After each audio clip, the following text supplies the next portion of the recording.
Good afternoon. I'm here to provide you with a tutorial on how to open up OneNote for your lesson plan submission.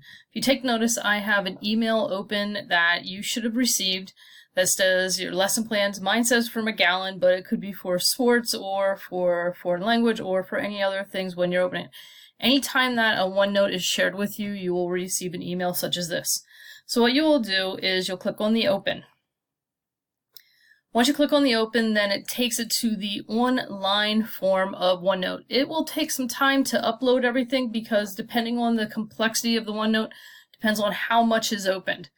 And depending on what type of OneNote is shared with you, again, there's a lot of stuff inside there. If you take notice to the online version, there's this place that says Open in App. You have the option that you can work on the OneNote online, or you can open the OneNote in the app, which either one is your preference. I like the app because I think the app is easier to use. So I'm going to show you how to actually get into the app. So if you click on right where I'm at here, Open in App, this will send you to a screen that either you'll see exactly what I have here on the screen, or you will see like a drop-down list of different types of OneNotes. The key thing that I point out here is you want the OneNote 2016.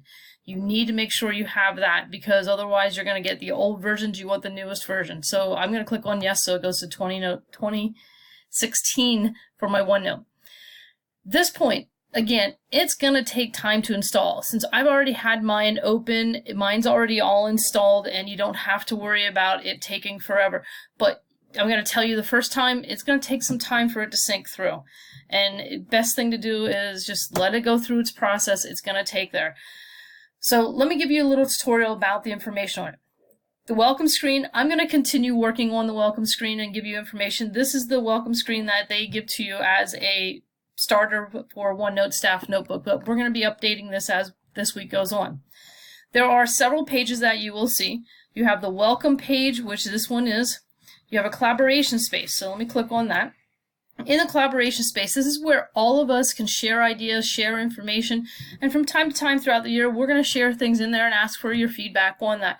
And you'll see that information. So this page will develop as the year goes on.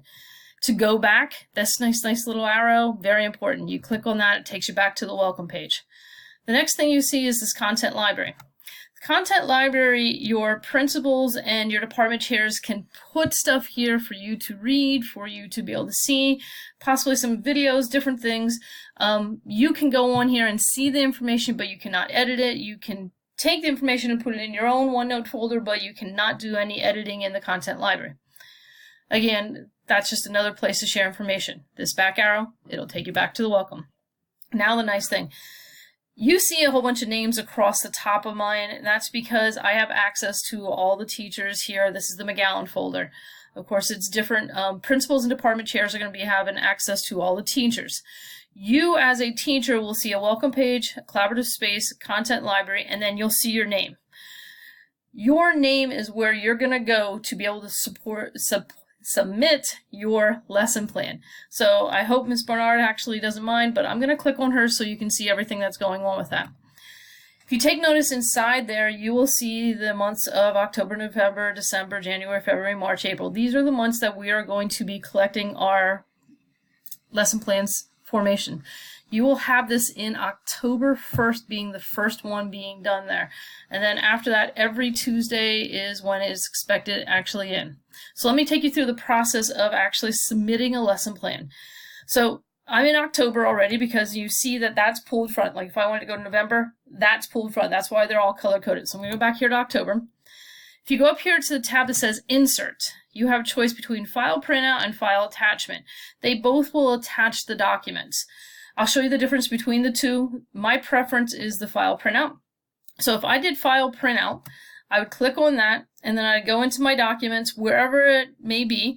Let's see, I'm going to just add the direction page that I sent you guys by email. And if I click on that and say insert, it's going to take some time. It's going to go through the process and then it's going to insert it in there. If you take notice, it labels the page right there. It gives you the icon that if I wanted to open the Word document, I could, but I can also see what was actually placed in there. That's important because it's very nice to be able to see it, because then as principals and department chairs, we could actually put comments right beside that. So that's one way to actually put in a document for like your lesson plan. Okay, if I go over here to add a page, and I did the same thing doing file attachment, the difference between that, if I click insert again here, it then just says file attached. So I'm just attaching it. There's no labeling of my page. There's no documents that are laid out. It just gives you that. So you can label the page and put lesson plan, let's say for October 1st. Okay, so you can label it. The only difference here is that now somebody would have to actually open the document instead of actually physically seeing it. I prefer the first one, because it tells me what it was, it provides the access to the document, but then it also lets me see it. The second one here just gives me the icon. I can open it up, but it then makes me do multiple steps, so trying to get away from those multiple steps. If for some reason, let's say I put the wrong one in there, I can come over here to the right, and I can go right click and click delete. And that'll delete that page out of there. Okay, I'm actually going to delete this page out of here also, just so I don't have it on Jess's page here. And I'm going to come over here and add a page so that there is a page there on her October 2019. It's not a hard task, but it is different, and some people actually have some technology issues. Please don't hesitate to reach out. I'm here to help you. Again, file printout is the one that's preferred. File attachment does work, so either one will happen. It'll make it work, but the file printout is definitely it. Again, this nice back arrow, it takes you all the way back to the very beginning. If you have any questions, please don't hesitate to ask. I'm here to assist as much as I can. Have a great evening.